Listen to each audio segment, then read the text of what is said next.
People do choose various paths and careers in life. It's like a grand survival game where the sharp-minded and determined ones come out on top, carve their destinies in a way that makes life a breeze and earns them a name among the renowned. Hello and welcome back to the channel. Today we're going to discuss the net worth of the Taylor family, who made their name in the world of enterprise rent-a-car. So let's jump into the topic. Once upon a time, a legendary person was born on April 14, 1922 in St. Louis, and this legendary person was none other than Jack Crawford Taylor. You know, he had an adventurous spirit from the very beginning. In 1940, Taylor decided to enroll in the Olin Business School at Washington University in St. Louis. Then after graduating from Clayton High School, he attended a couple of colleges, but wasn't exactly an academic star. He even joked that World War II probably saved him from any more educational opportunities. But you know what? During the war, he became a skilled fighter pilot, flying an F-6F Hellcat fighter from the decks of the USS Essex, a CV-9, and the USS Enterprise, a CV-6.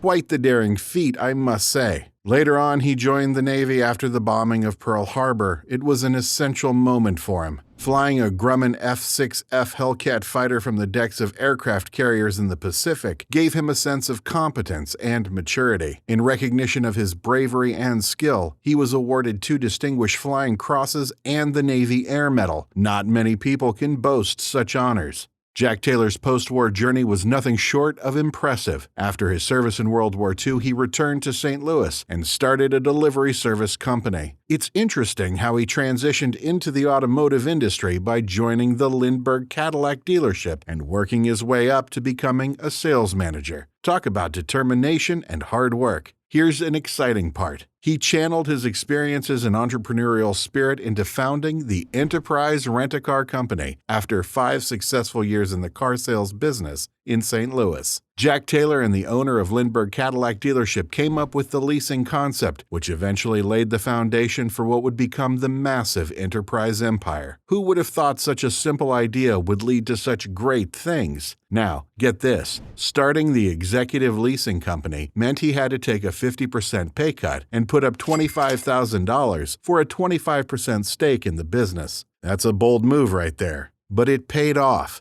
big time. Now, you might think that Enterprise's success was all about airport rentals, but you'd be surprised. Unlike its major rivals, Enterprise depends less on airport traffic, which has made it more resistant to economic downturns like recessions. But they weren't one to rest on their laurels. They diversified their offerings by venturing into corporate fleet management and retail car sales. The company's growth was remarkable. By 1980, their rental fleet had already expanded to 6,000 cars, and Taylor didn't stop there. In 1989, when the fleet reached 50,000 cars, he changed the name to Enterprise Rent-A-Car, reflecting the company's broader reach. Can you believe that by 1992, Enterprise had surpassed $1 billion in revenues? And just 3 years later, in 1995, they hit the $2 billion mark. Now that's what I call success. The Taylor family's involvement in the company has been instrumental in its growth and continued success, with Taylor's son, Andrew C. Taylor, serving as the current executive chairman and his granddaughter,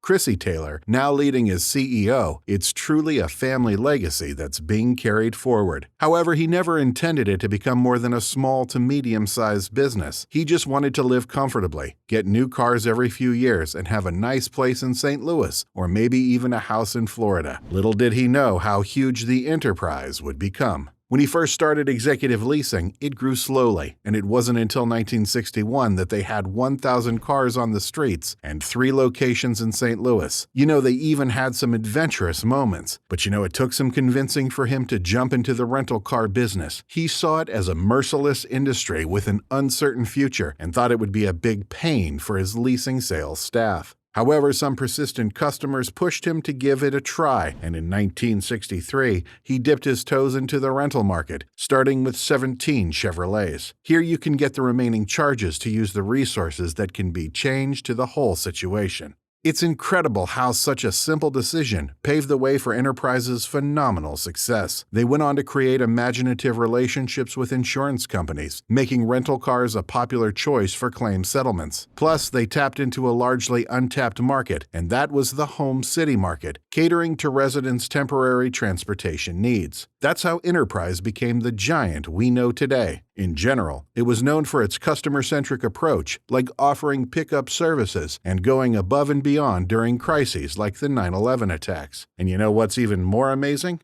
Jack Taylor stayed actively involved with his company policy well into his 90s. Now that's dedication and passion for what he built. Now let me tell you about how Enterprise took off with its rental business. They had this stroke of genius, building imaginative relationships with insurance companies. So when folks got into accidents and needed a temporary ride, the adjusters would offer them a rental car, often from Enterprise, instead of just handing out cash.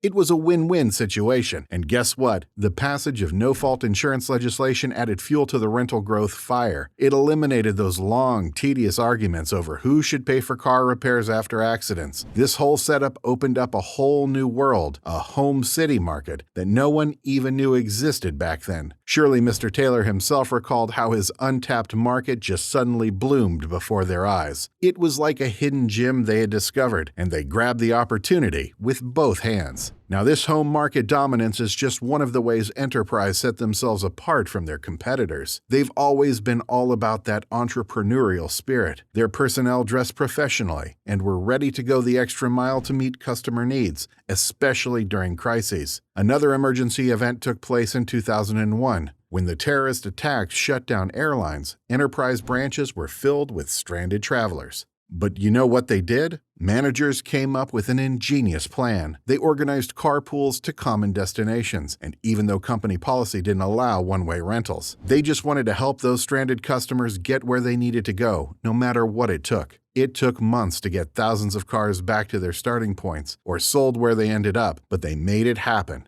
Incredible, right?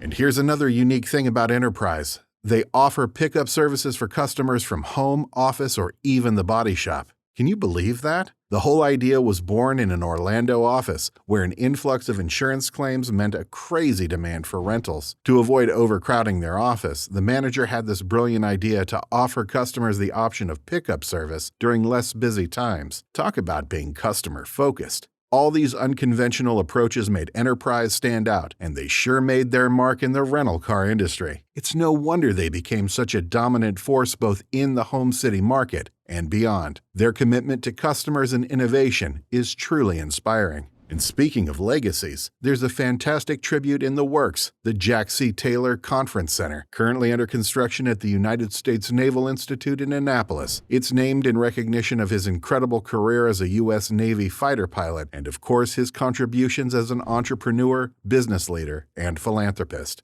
It's a fitting honor for a man who lived such an extraordinary life and touched the lives of so many. Lastly, I would like to say that Jack Taylor's story is truly one of success, family, and giving back. His impact on Enterprise and the world is immense, and his memory will forever be cherished. All right, you guys, that's all for today. Thanks for watching. Please hit that like, share, and subscribe button to stay tuned.